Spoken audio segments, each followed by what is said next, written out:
আচ্ছা, দরজা খোলে। খোলার সাথে সাথে সে আমাকে কুলে করে বেটে নিয়ে যায়। তো কুলে করে বেটে নিয়ে যাওয়ার পরে আমাকে ফেলে দেয়।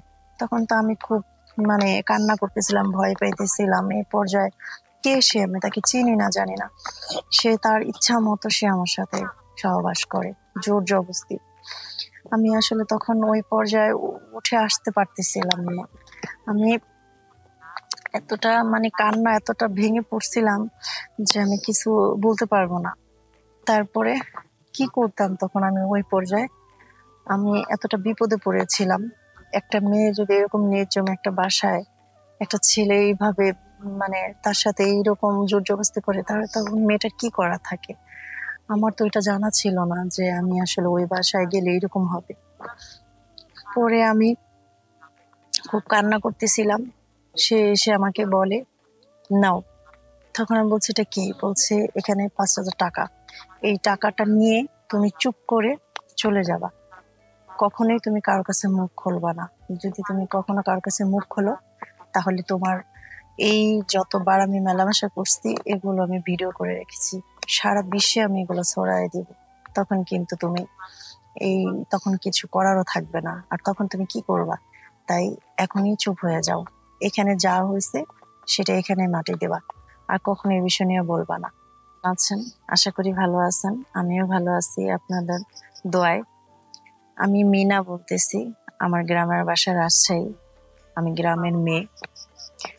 আমি খুব পড়াশোনায় খুব ভালো ছিলাম। কলেজে পড়তাম। কলেজে পড়া শেষ করে আমি ভার্সিটিতে ভর্তি হলাম ঢাকাতে। ঢাকাতে পড়বো তাই। তো ঢাকাতে পড়তে গেলে তো অনেক খরচ। কিছুদিন আমার বাবা মা আমাকে চালাইছে। তো আমি চিন্তা করলাম, আমি এত ভালো ছাত্রী ছিলাম, তাহলে আমি কিছু টিউশনি করব। টিউশনি করে আমি আমার পড়াশোনা চালাবো। আর যদি কিছু বেঁচে যায় তখন বাবা মাকে দেব, যেহেতু আমার বাবাটা খুবই অসুস্থ। পরে এইভাবেই আমি কিছুদিন ঘুরে অনেকগুলো টিউশনি নিয়ে থাকি। 5-6টা টিউশনি আমি করি। ওই টিউশনি গুলা আপনি নিয়মিত আমার কলেজ শেষ করে, ভার্সিটি শেষ করে তারপর হচ্ছে আমার আম, বাসায় এসে রান্না করে খাওয়া দাওয়া শেষ করে আবার টিউশনি গুলো করতে হয়। তো এইরকম করতে করতে প্রায় আমি অনেক ভালো চলতেছিলাম। অনেক ভালো চলতেছিলাম। এখান থেকে আমি আমার পড়াশোনা চালাইতে পারতেছিলাম। আমি নিজে ঢাকাতে রুম ভাড়া দিয়েও থাকতে পারতেছি। আমি আমার বাবা অসুস্থ বাবাকেও দিচ্ছি, আমার বাবাও চলতে পারতেছে। তো একসময় আমার মনে হলো যে আমি একটা চাকরি করব। তবে চিন্তা করলাম, চাকরি করলে তো পুরোপুরি একদম টাইম থেকে টাইম চাকরি করতে হবে, এত সময় তো আমার কাছে নেই।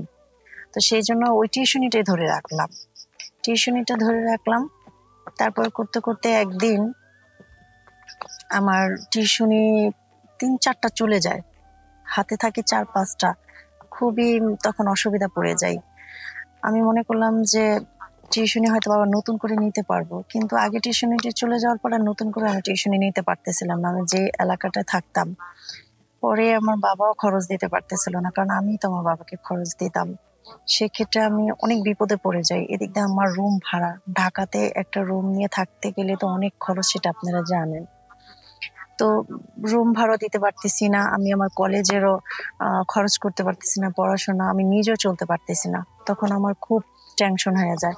আর তখন আমি কি করি, যে হয় আমি চাকরি খুঁজবো, আর না আমি আবার টিউশনি। তো এই পর্যায়ে করে আমি বের হয়ে যাই। প্রতিদিনই আমি আমার কাজগুলো শেষ করে তারপরে আমি টিউশনের জন্য বের হই।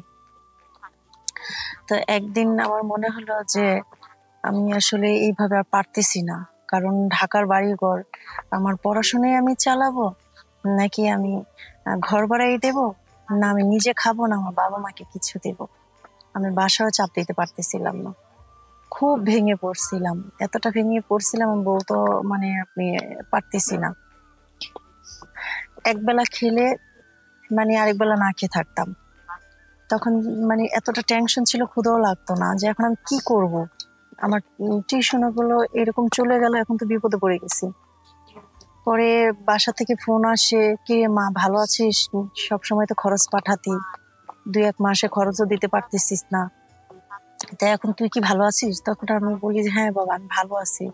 আমি আসলে যা ইনকাম করতেছি, আমার পড়াশোনাতে একটু বেশি খরচ হচ্ছে, তো ঢাকার বাড়িঘর এখানে তো একটু বেশি খরচ, তাই আমি পাঠাইতে পারতেছি না, তোমরা টেনশন করো না। আমি অবশ্যই ঠিক সময় মতো আবার তোমাদের কিছু দেব। তো এটা পরে মানে আমি আসলে আরো অনেক টেনশনে মানে আমি শেষ হয়ে যাই। খুব খুব চিন্তা হয়। তারপর আস্তে আস্তে আমি যে না, এবার আমাকে বের হইতেই হবে। আমাকে বের হয়ে যে কোনো হয় চাকরি, না হয় আমাকে টিউশনি খুঁজতে হবে। এই টিউশনি খুঁজতে খুঁজতে একদিন আমি বিজ্ঞাপন দেখি, রাস্তার ধারে একটা বিজ্ঞাপন দেখি। বিজ্ঞাপনটা দেখে তখন আমি দেখি যে এরকম বাসায়, এরকম এততলা 10 তলা ফ্ল্যাটে আপনার এরকম টিউশনি করতে হবে, মানে ভালো 2টা বেবিকে পড়াইতে হবে। এরকম ইচ্ছুক থাকলে কেউ যোগাযোগ করে। এই আম, মানে যখন আমি অ্যাড্রেসটা দেখি, দেখে আমার একটু মানে সুস্থতা ফিরে আসে যে আসলে তাহলে আমি হয়তো বা 2জন পড়াইতে পারবো। তখন আস্তে আস্তে আমি বাসার সামনে যাই, দেখি যে পুরো বাড়ি নির্জন। মানে এতটা মানে আমি, আমার কাছে কেন যেন একটু মনে হয়েছিল যে বাসায় কি মানুষ থাকে নাকি। তারপর আস্তে আস্তে 1 পা 2 পা করে আমি উপরে উঠি। প্রায় 10 তলা, 10 তলা পুরোই নির্জন। ওঠার পরে দেখি বয়স্ক চাচা দরজা খোলেন। খোলার সাথে সাথে সে আমাকে কুলে করে বেটে নিয়ে যায়। তো কুলে করে বেটে নিয়ে যাওয়ার পরে আমাকে ফেলে দেয়। তখন তো আমি খুব মানে কান্না করতেছিলাম, ভয় পাইতেছিলাম। এই পর্যায়ে কে সে, আমি তাকে চিনি না, জানি না। সে তার ইচ্ছা মতো সে আমার সাথে সহবাস করে, জোর জবরদস্তি। আমি আসলে তখন ওই পর্যায়ে উঠে আসতে পারতেছিলাম না। আমি এতটা মানে কান্না, এতটা ভেঙে পড়ছিলাম যে আমি কিছু বলতে পারবো না। তারপরে কি করতাম তখন আমি ওই পর্যায়ে, আমি এতটা বিপদে পড়েছিলাম। একটা মেয়ে যদি এরকম নির্জন একটা বাসায় একটা ছেলে এইভাবে মানে তার সাথে এইরকম জোর জবরদস্তি করে, তাহলে তো মেয়েটার কি করা থাকে। আমার তো এটা জানা ছিল না যে আমি আসলে ওই বাসায় গেলে এরকম হবে। পরে আমি খুব কান্না করতেছিলাম। সে এসে আমাকে বলে, নাও। তখন আমি বলছি এটা কি? বলছে এখানে 5,000 টাকা, এই টাকাটা নিয়ে তুমি চুপ করে চলে যাবা। কখনোই তুমি কারোর কাছে মুখ খুলবা না। যদি তুমি কখনো কারোর কাছে মুখ খোলো, তাহলে তোমার এই যতবার আমি মেলামেশা করছি এগুলো আমি ভিডিও করে রেখেছি, সারা বিশ্বে আমি এগুলো ছড়াই দিব। তখন কিন্তু তুমি এই তখন কিছু করারও থাকবে না, আর তখন তুমি কি করবা? তাই এখনই চুপ হয়ে যাও। এখানে যা হয়েছে সেটা এখানে মাটি দেবা, আর কখনো এই বিষয় নিয়ে বলবা না। কিন্তু তখন আমার এতটা কষ্ট হয়েছে যে আমি এতটা পড়াশোনা করে, আমি অনেক স্বপ্ন নিয়ে এই ঢাকা শহরে এসেছি। আমি ভার্সিটির পড়া শেষ করে বড় একটা জব করব, বাবা মাকে চালাবো, তারপর বিয়ে করে সংসার করব, আমার বাচ্চা কাচ্চা হবে, শ্বশুর বাড়ি ভালো একটা ফ্যামিলি থাকবে, আর সুন্দর মেয়েদের মতো আমার সংসার হবে। কিন্তু এই পর্যায়ে যখন দেখি যে আমার এত বড় অঘটন ঘটে গেল, তখন আমি কি করব আপনারা বলেন? আমার আর করার কিচ্ছু নাই। তো আমার সাথে যা হয়েছে, আপনারাই বলেন কি, এটা কি হয়েছে। তো যদি আমার জীবনের কাহিনীটা শুনে আপনাদের সাথে ভালো লাগে, অবশ্যই লাইক কমেন্ট শেয়ার করতে ভুলবেন না। আল্লাহ হাফেজ।